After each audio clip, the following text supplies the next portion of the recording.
Good morning.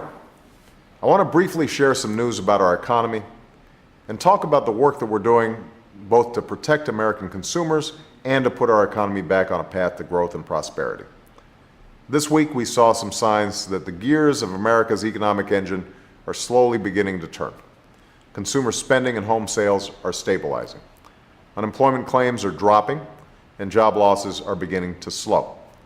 But these trends are far from satisfactory. The unemployment rate is at its highest point in 25 years. We're still in the midst of a deep recession that was years in the making, and it will take time to fully turn this economy around. We cannot rest until our work is done. Not when Americans continue to lose their jobs and struggle to pay their bills. Not when we are wrestling with record deficits and an overburdened middle class. And that's why every action that my administration is taking is focused on clearing away the wreckage of this recession and building a new foundation for job creation and long-term growth. This past week, we acted on several fronts.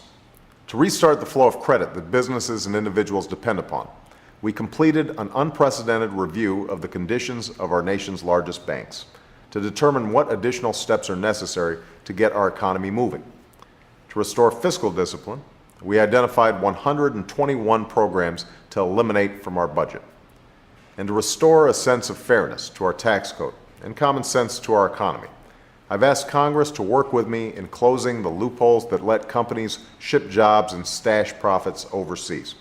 Reforms that will help save $210 billion over the next 10 years. These important steps are just one part of a broad effort to get government, businesses, and banks to act more responsibly so that we're creating good jobs and making sound investments instead of spending recklessly and padding false profits. Because American institutions must act with the same sense of responsibility and fairness that the American people aspire to in their own lives. Nowhere is this more apparent than in our credit card industry. Americans know that they have a responsibility to live within their means and pay what they owe. But they also have a right not to get ripped off by the sudden rate hikes, unfair penalties, and hidden fees that have become all too common in our credit card industry. You shouldn't have to fear that any new credit card is going to come with strings attached, nor should you need a magnifying glass and a reference book to read a credit card application. And the abuses in our credit card industry have only multiplied in the midst of this recession, when Americans can least afford to bear an extra burden. It is past time for rules that are fair and transparent. And that's why I've called for a set of new principles to reform our credit card industry. Instead of an anything goes approach, we need strong and reliable protections for consumers. Instead of fine print that hides the truth, we need credit card forms and statements that have plain language in plain sight.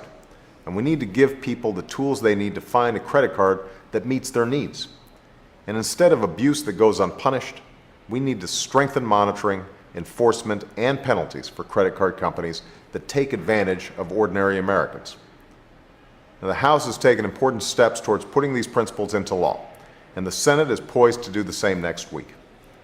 Now I'm calling on Congress to take final action to pass a credit card reform bill that protects American consumers so that I can sign it into law by Memorial Day. There's no time for delay. We need a durable and successful flow of credit in our economy, but we can't tolerate profits that depend on misleading working families. Those days are over. Now, this economic crisis has reminded us that we're all in this together. We can't prosper by putting off hard choices or by protecting the profits of the few at the expense of the middle class.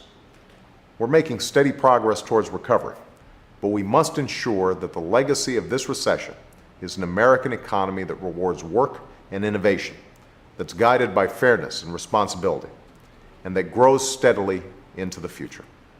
Thanks.